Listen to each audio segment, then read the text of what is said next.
Hello, my name is Marvin Faure, founder and general manager of Gran Fondo coaching specialist Alpine Cols.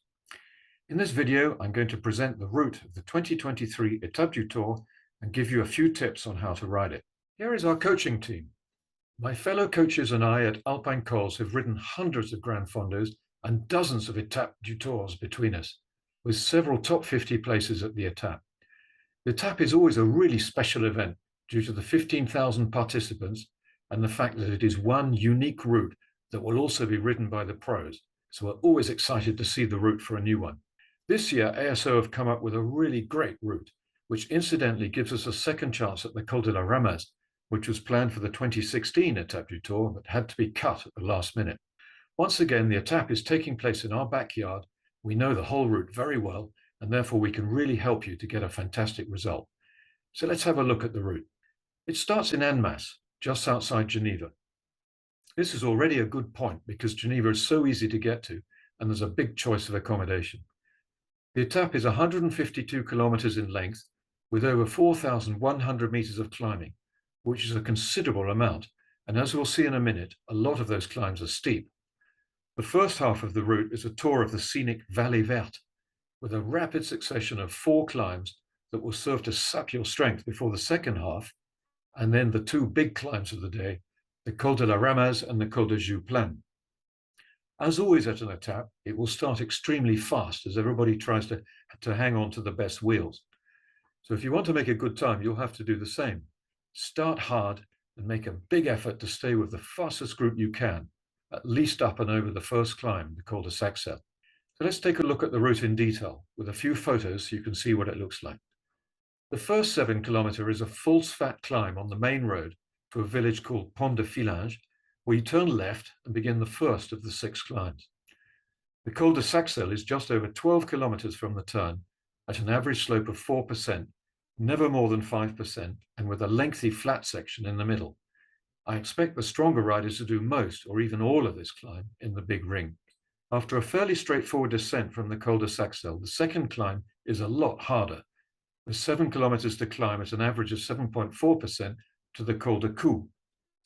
The climb is quite irregular, often at 8% and peaking in the middle at 12.5% for several hundred meters. By this time, the peloton will be quite well spread out, so most people will be riding at their own pace. As always at the Etape, your final pace will depend above all on your pacing, as well as on your nutrition.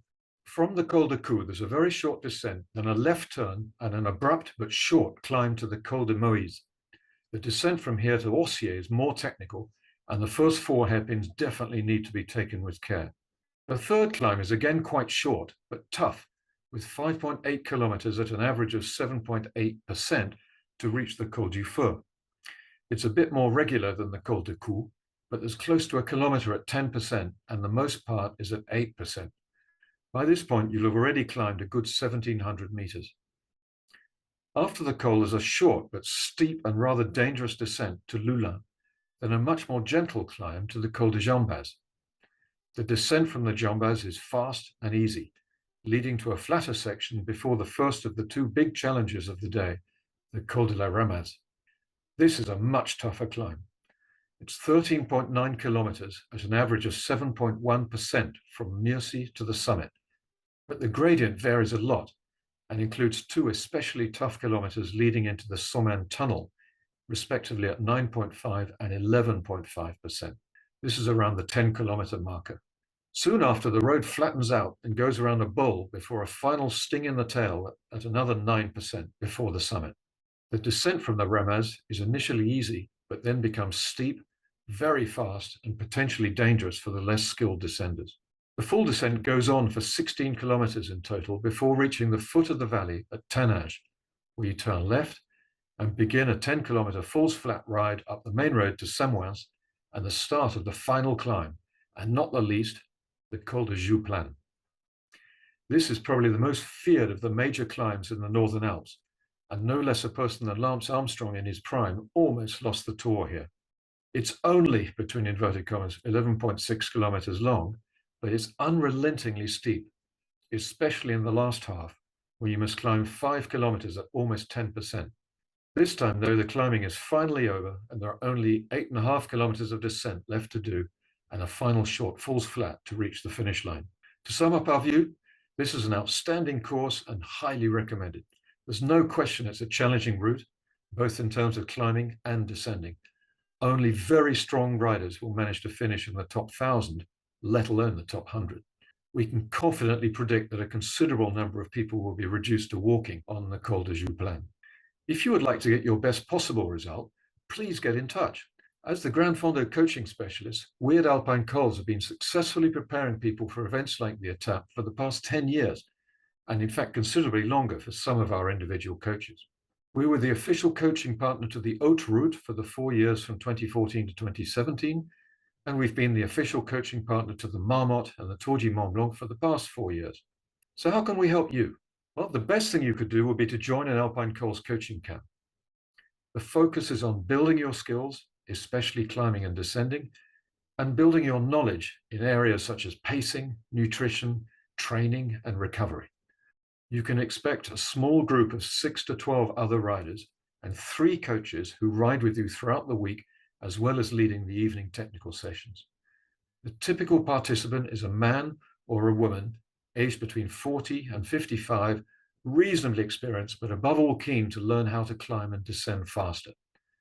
The camps are always based in comfortable 3 or 4-star hotels with great food. The photo here shows our base at the Beauregard Hotel in La Clusaz, which is really an outstanding hotel. We're running 3 coaching camps in 2023. The first in Tenerife from the 28th of January to the 4th of February. The second in La Clusaz and Morzine, including a full reconnaissance of the Etape du Tour, and that will be from the 20th to the 27th of May. And the third will be in Alpe d'Huez from the 10th to the 17th of June. Any of these would be excellent preparation for the Etape, with the May event offering the obvious advantage of riding the actual route. You can complement the camp by individual coaching with us. If you sign up for this, we'll work with you week by week to adapt and optimize your training to make sure you come to the start of the Etape in the best condition possible. If you'd like to learn more, you can follow us on YouTube, Twitter, Facebook, and Instagram. You'll find our coaching camps and plenty more information on alpinecols.com, and you can contact us directly via info@alpinecols.com. This is Marvin saying thank you for listening, and I'll leave you with a few words from our happy customers.